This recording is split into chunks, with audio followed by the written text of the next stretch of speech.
மாநாடு போன்ற கண்ணு கட்டிய தூரம் வரை திரளாக கூடியிருக்கின்றார்கள் எங்கள் உறவுகள்.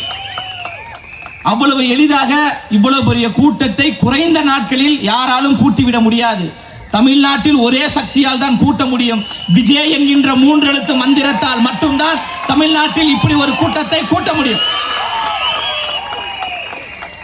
அதற்கு தீனா அவர்கள் கடுமையாக உழைத்திருக்கிறார். மாவட்ட செயலாளர் அவர் சாதாரணமாக அந்த இடத்திற்கு வரல. 20 ஆண்டுகளாக உழைத்தார். ஒன்றிய செயலாளராக, ஒன்றிய பொருளாளராக, ஒன்றிய தலைவராக உழைத்ததால் இன்று மாவட்ட செயலாளர் என்கின்ற மிகப்பெரிய ஒரு அங்கீகாரத்தை பெற்றிருக்கிறார். மாவட்ட செயலாளர் பாருங்க, அழகா சின்ன பையன் மாதிரி இருக்கிறார் பாருங்க.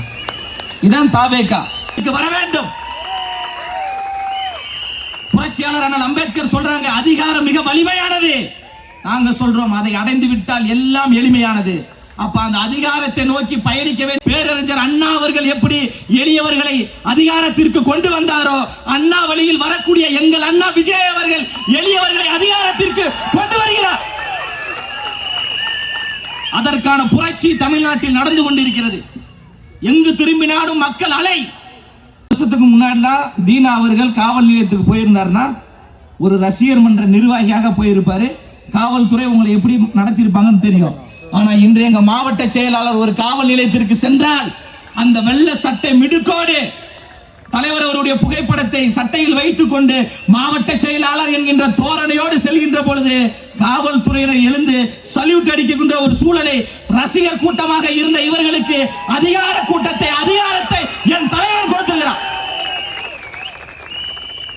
இது தற்கூரிகள் கூட்டம், விசிலடித்தான் கும்பல், இவர்களிடம் கொள்கை கிடையாது, கோட்பாடுகள் கிடையாது சொல்றாங்க. எங்க தலைவரிடம் கொள்கை. அம்பேத்கர் அவர்கள் சாதி தலைவர் கிடையாது. உயர்ந்தவன் தாழ்ந்தவன் என்ற பாகுபாடு பார்க்காதே. எனக்கு மேலானவனும் கிடையாது, நான் யாருக்கும் கீழானவன் கிடையாது. என் உயிர் மூச்சு உள்ளவரை சமத்துவத்திற்காக நான் போராடுவேன் என்று சொன்ன அண்ணல் அம்பேத்கர் அவர்கள் சாதி தலைவர் கிடையாது, சாதித்த தலைவர் என்று உலக அரங்கில் கொண்டு போய் சேர்த்த தலைவன் என் தலைவன் அண்ணன் விஜய் அவர்கள்.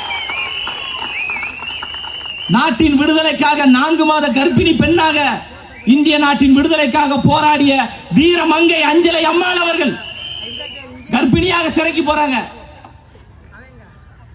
மிகப்பெரிய ஒரு போராட்டம், மிகப்பெரிய ஒரு அழுத்தம், பல பிரச்சனைகளை தாண்டி, பல நெருக்கடிகளை தாண்டி மக்களுக்காக உழைத்த அஞ்சலை அம்மாள் என்கின்ற அந்த பெரும் தியாகியை தமிழ்நாடு கடந்து இந்தியா முழுவதும் தாமரனாயாரு பிஜேபி இந்த 2 கூட்டம் நம்மை பார்த்து கதறுகிறது என்றால் இந்திய அரசியல் வரலாற்றிலேயே ஆட்சியில் இருக்கின்ற 2 கட்சியை எதிர்த்து அரசியல் செய்யக்கூடிய ஒரே ஆண்மையுள்ள தலைவன் அண்ணன் விஜய் அவர்கள் தான்.